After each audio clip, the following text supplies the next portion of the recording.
Olá, bem-vindos novamente ao meu canal Anime Sem Censura. Meu nome é Daniel e agora a gente vai falar sobre Bunny Girl, o anime da coelhinha, que tem um monte de gente adorando e um monte de gente odiando. E bom, vamos falar um pouco sobre do que ele quer falar, sobre coisas que você pode pensar quando estiver assistindo Bunny Girl. Bom, vamos falar direto sobre Bunny Girl. Eu não vou dar uma introdução do que é Bunny Girl, porque não é um review, né? É para quem está assistindo Bunny Girl e sabe do que está acontecendo. E são reflexões sobre o contexto do anime, sobre o que o anime está querendo passar no subtexto e também na sua cara. E que eu acho interessante você prestar atenção, se você não estiver prestando. E se você estiver prestando atenção nesses assuntos, bom para você. Olha só que legal. A primeira coisa que eu queria falar é sobre como o anime faz as relações entre os problemas sociais e os sintomas. Você vê no caso, por exemplo, da Mai, o problema social dela é a invisibilidade social, ou seja, ela não queria, num determinado momento da vida dela, ela se afastou das pessoas a ponto de não querer contato com as pessoas, e isso acabou retornando para ela com os sintomas de ela não ser vista de fato pelas pessoas, né? Digamos que o fato dela querer ser invisível acabou tornando ela invisível. E aí ela percebeu que isso estava tomando proporções absurdas, a ponto de não conseguir comprar um pão na lojinha. Então você percebe que o sintoma social dela, que era de invisibilidade, de ela estar sumindo perante a sociedade, estava virando um sintoma real, de ela estar literalmente não sendo vista pelas pessoas. Então o anime ele faz muito esses paralelos. Isso já agora no segundo ato do anime, você percebe a mesma coisa. Um sintoma social vindo para um sintoma real. No caso desse segundo ato, a menina, ela, para poder sair de uma situação que seria como um fatality social para ela, ela acaba tendo um sintoma. Esse sintoma é voltar no mesmo dia toda vez até que aquele problema que ela tem se resolva, né? Então você tem aí uma outra situação onde há um sintoma social dentro do sintoma real. Para ela ser aceita, para ela continuar com as relações sociais dela, ela precisou que o tempo voltasse toda vez até ela resolver a situação. O que para ela foi uma coisa positiva, mas ao mesmo tempo demonstra a fragilidade dela com relação às questões sociais dentro da escola, né? Então neste anime você percebe que as questões sociais e os sintomas estão muito ligados. E acredito que isso também vai ser desenvolvido com relação à irmã do Sakuta e com relação ao Sakuta, né? Porque a gente não tem muita informação do porquê que ele está com aqueles arranhões. A gente tem uma noção que ele usava muito o celular, que ele tinha uma questão social, mas a gente não sabe com detalhes o porquê que ele está, né, com aqueles arranhões no peitoral. Esse é o primeiro aspecto de Bunny Girl que eu queria salientar, né? Como ele traz essas questões sociais para sintomas, entre aspas, reais, ou sintomas no mundo, né? Os sintomas que afetam o mundo, de alguma maneira. No caso da Mai foi a invisibilidade social, que o mundo não havia. E no caso dessa menina nova, que eu esqueço o nome, mas eu vou botar aqui, ela já tem uma outra questão que é ser aceita e ter uma condição, uma situação onde seria impossível ela dar qualquer tipo de resposta e ser aceita até que o Sakuta apareceu e deu uma resolvida, né? Outro aspecto que eu queria mostrar é como o autor está dando ênfase à questão do celular e às redes sociais, né? Tanto o Sakuta quanto a Mai, quanto a moça mais recente, eles têm uma questão que está conectada com o celular, né? Você pode ver que o Sakuta parou de usar o celular. A menina usa o celular todos os dias. A Mai usa o celular para o trabalho.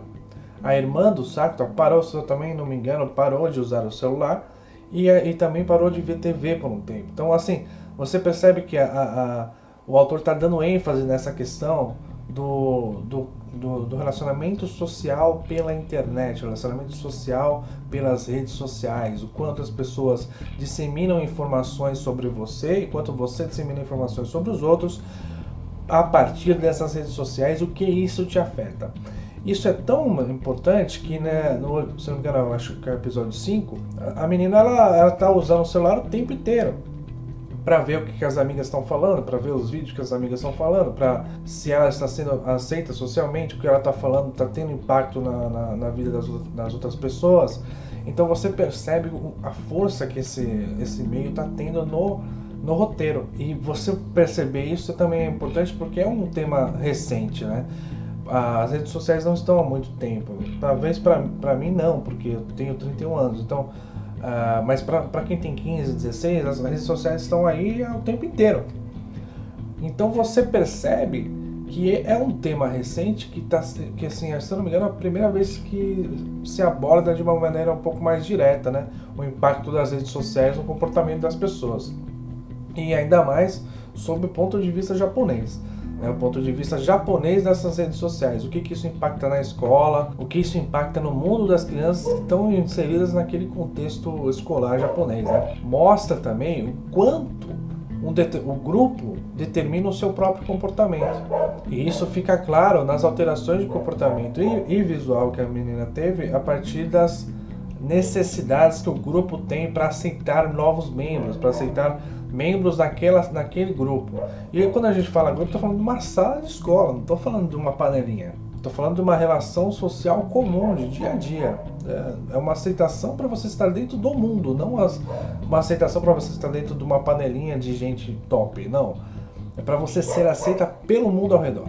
Isso que é o interessante. Então ele faz essa conexão entre redes sociais, os relacionamentos interpessoais dentro da escola e outras situações do dia a dia, né?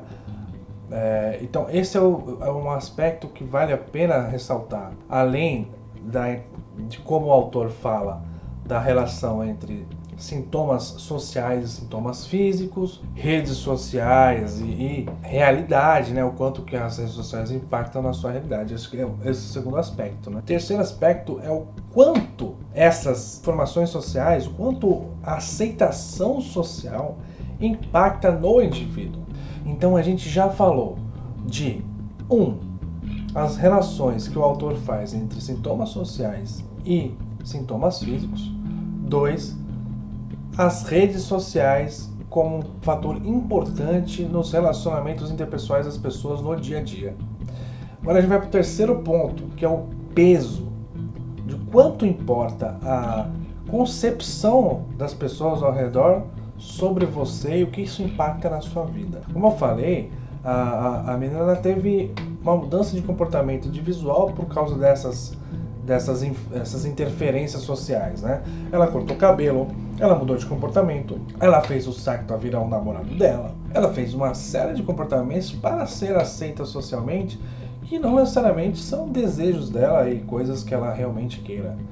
Ela colocou numa balança o peso, coisas que eu quero, coisas que eu preciso fazer para ser aceita, e ela claramente escolhe que as coisas que ela precisa fazer para ser aceita são mais importantes do que ela mesma. Então aí você percebe um pouco da personalidade da personagem e o quanto isso também afeta ou como ela interpreta as situações do ambiente com relação a ela. Se ela fosse uma pessoa, por exemplo, o Sakura, ele tá pouco se fudendo pro que os outros acham.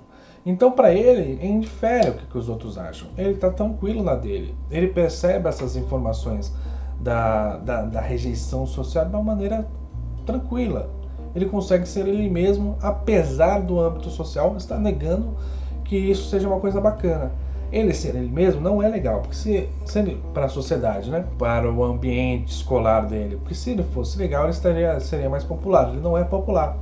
Então a ideia do anime passa muito por isso também, o quanto a personalidade da pessoa impacta no como ela recebe as informações sociais e o que ela faz com isso. A menina, ela muda de comportamento completamente. Então, para ela é o oposto praticamente do Sakura. Para ela é muito mais importante ser aceita do que ser ela mesma. Essa que é a questão desta personagem, e esse é o terceiro aspecto que eu considero importante no anime de Bunny Girl. Outro aspecto também importante das redes sociais, mas aqui é uma outra questão. Primeiro eu falei do impacto das redes sociais no comportamento das pessoas, e agora eu vou falar em como ela faz isso. As redes sociais, elas aumentam em um grau e quantidade absurda as interações das pessoas. O que você precisaria fazer, por exemplo, antes, sem rede social? Você precisaria ligar para a pessoa, ir à casa dela, mandar carta, sei lá, qualquer coisa. O trabalho para você fazer isso é muito maior do que você hoje pegar no celular que está carregando. Olha só, o WhatsApp já está aberto, já estou com 1, 2, 3, 4, 5, 6, 7, 8, 12 pessoas para poder falar. Então essa questão de quanto a gente tem acesso às outras pessoas, a gente está aumentando a quantidade de relações que a gente tem. A gente está cada vez mais entrando na intimidade das pessoas de uma maneira muito fácil. A gente está interagindo muito mais. Então, quando a gente interage muito mais, a gente está muito mais suscetível às interações, o que essas interações propiciam. Coisas que podem acontecer muito mais fácil hoje e te afetarem, que é o que acontece em Banneril. Boato. Então, uma fofoca, ela rola no WhatsApp assim, fake news, né? Rapidinho. Outra questão é que se esse boato é comprovado, entre aspas, na realidade, de alguma maneira, mesmo que seja mentirosa. Então, por exemplo, uma foto. Uma foto é só uma foto dependendo do contexto. Quando essa foto tem um outro contexto, então, por exemplo, a foto, vamos supor, de uma criança chorando. A foto de uma criança chorando é só uma foto de uma criança chorando. Essa criança pode estar chorando por vários motivos. Ela pode estar chorando porque está com fome. Ela pode estar chorando porque está com sono. Ela pode estar chorando porque está apanhando. A informação que vem com a foto é importante para definir o que as pessoas vão achar sobre isso. Então, por exemplo, como funciona uma fofoca? Você pode pegar uma foto, por exemplo, duas pessoas conversando. E essas duas pessoas conversando tem um texto embaixo. Olha, eu vi fulano e beltrano conversando e eles pareciam estar conversando de uma maneira mais romântica. Essa informação passada para as pessoas é considerada realidade. Porque, olha, tem uma foto. Se tem uma foto, é real. Por que eu não vou acreditar nessa informação? E a pessoa acredita, independente do que aconteceu de fato. Às vezes as duas pessoas estavam apenas conversando. Então as redes sociais, elas amplificam e elas validam informações que não são necessariamente reais. E isso acontece também em Bunny Girl, porque quando a gente percebe que ela se importa demais com o que as pessoas estão achando, e você tem o boato de que ela é uma transarina, que ela transa pra caralho, essa informação veio com alguma outra coisa. Essa informação, ela não veio sozinha. Olha, fulano transa pra caramba. Senão ninguém acreditaria. Ela veio com alguma coisa. Olha, fulano transa pra caramba. Pode ver que ela tá sempre com fulano. Depois ela andou com ciclano. Depois com beltrano. Ela tá transando com todo mundo. Então essa informação vai para as redes sociais com outras informações que complementam e validam ela para aquele grupo. Essa é uma questão que as redes sociais também aparecem em Bunny Girl, que é relevante. E o quinto aspecto que é possível você pegar em Bunny Girl, mas de maneira totalmente indireta, não tem muito a ver com a história, mas tem a ver com os temas abordados. Os temas abordados são recentes. Ele está falando de bullying, ele está falando de rede social, ele está falando de invisibilidade social, ele está falando de vários temas recentes. E o que isso pode fazer você pensar? As obras que você está assistindo como anime, elas estão em determinado tempo. Então, por exemplo, você assistir um anime de um mangá de 20 anos atrás, o mangá foi feito há 20 anos atrás. O tema é de 20 anos atrás. O que ele está abordando provavelmente é de 20 anos atrás. Só que você está vendo hoje. E esse anime pode não ser tão interessante para você porque você não está conectado com aquela realidade. Você pode achar aquilo velho, você pode achar aquilo estranho, justamente por causa disso. Porque você está vendo um anime de um mangá de 20 anos atrás que está falando de temas de 20 anos atrás. Então quando você assiste qualquer tipo de obra, e essa obra é baseada em uma outra obra de um tempo atrás, você tem que fazer esse raciocínio. Você pode estar vendo uma coisa que não tem um tema recente. Quando a gente fala de animes originais, então, por exemplo, agora, nesse momento, estamos falando do Gridman. O Gridman é uma adaptação de um tokusatsu bem antigo. Só que ele é uma adaptação com temas atuais. Essa que é a diferença. Quando você pega por exemplo, se você pegar o Dragon Ball ou Cavaleiros do Zodíaco, que é de 20, 30 anos atrás, nem sei mais porque eu tô muito velho, ou 40, sei lá. Quando você pega essas obras, você tem que pensar nisso. Essas obras, esses animes feitos hoje, dessas obras de 30 anos atrás, eles são feitos pensando naquele tempo, não de hoje. Bunny Girl é uma light novel, se eu não me engano, recente. Então ela tá falando de coisas recentes ainda. Só que quando você pega um outro anime que tenha uma referência mais antiga, você acaba não se identificando justamente por causa disso, porque ele é antigo. Quando você não gosta de um anime, por exemplo, Sword Art Online, eu não gosto, eu acho ele mal feito. As pessoas mais novas gostam mais. Isso também tem um aspecto com relação à idade. Ele está mais dentro da realidade das pessoas mais novas do que da minha realidade. Então eu gosto de temas mais adultos. Quem tem 15 anos, 14, 16, até uns 21. Pode gostar de Sword Art Online, pode gostar de Goblin Slayer, não tem problema nenhum. Tem animes que eu gosto que são um pouco mais infantis assim, por exemplo, o That Time I Was Reincarnated as a Slime é super interessante pra mim, mesmo sendo um anime assim, isekai que tem um slime bonitinho. É interessante, ele aborda coisas, por exemplo, como Segunda Guerra. Pra mim é interessante porque ele pega coisas da minha realidade também para utilizar, mesmo sendo um anime um pouco mais jovem, digamos assim. Então é importante vocês pensarem no que vocês estão assistindo e o que vocês estão assistindo, em que época que essa obra está. Bunny Girl é recente, então ela está falando de assuntos recentes. Se você estiver vendo um anime que é uma adaptação de um mangá de muito tempo atrás, você tem que pensar sobre isso, porque você pode não estar assistindo direito porque você não tem as referências necessárias para estar assistindo aquele anime. E bom, galera, é isso. Curte aí, compartilha, se inscreve no canal, aperta no sininho e muito obrigado pela atenção de vocês. Saímos de 25 para 34 inscritos em menos de uma semana. Estou muito satisfeito. Continuem assim, me indique para os seus amigos, porque esse canal vai ficar muito bom, mas vai depender de vocês, porque sem vocês eu não sou ninguém. E muito obrigado. Beleza? Valeu, falou e até a próxima.